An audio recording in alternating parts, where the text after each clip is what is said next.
കൊറേ നേരമായി ഞാനിവിടെ വന്നിരിക്കുന്നു. നീ ആനയും അമ്പാരിയും വേണമായിരിക്കും ചോറും കൊണ്ട് എഴുന്നള്ളാൻ. ഇതൊക്കെ നേരത്തെ ഇവിടെ കൊണ്ടുകൊടുക്കാൻ മേലായിരുന്നോ? ഓ, ഇതിന് ഭയങ്കര ഭാരമല്ലേ? അതുകൊണ്ടായിരിക്കും പ്ലേറ്റിലൂടെ കൊണ്ടുവരായിരുന്നത്. നിന്റെ വായലെന്തുവാ? കൊഴുക്കട്ടെ? ഇതെന്താ? ആപ്പിള്. അതെനിക്കറിയാം. ബാക്കിയുള്ളതൊക്കെ ഇനി ഓരോന്നോരോന്നായിട്ട് വരുമായിരിക്കും. ഇന്നതേ ഉള്ളൂ ഊണിന്.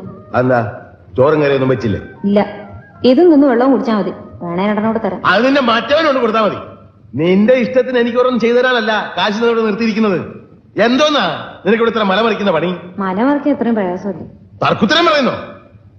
മിണ്ടാണ്ട് നിന്ന വായിൽ കൊഴുക്കട്ടെയാണോ ചോദിക്കും. മിണ്ടിപ്പോയ തർക്കുത്തരായിപ്പോ. ഇതെന്തോന്നാണ് അപ്പനെ? എന്നാ നേരെ വല്ലതും ചെയ്യാനുള്ള സൗകര്യം ഉണ്ടോ? അതുമില്ല. മര്യാദക്ക് ജോലി ചെയ്യാൻ നിനക്ക് എന്തോന്നാണ് ഇവിടെ ഒരു കുറവ്? എടിപൊടിന്നൊക്കെ വിളിക്കാൻ വേറെ ആളെ നോക്കണം. എന്നാ പിന്നെ നിന്നെ ഞാൻ അകത്താരമേന്ന് വിളിക്കാം. നീ എന്റെ മോളൊന്നുമല്ല, ഇവിടുത്തെ അടിച്ചളിക്കാരിയാ. എന്നെ കൊണ്ട് ഒരു നേരം ഒരു പണിയെ ചെയ്യാൻ സാധിക്കുള്ളൂ. കിട്ടുണ്ണി അയാൾ ഇവിടുത്തെ പേക്കൂത്ത് സഹിക്കാൻ വയ്യാതെ പോയി.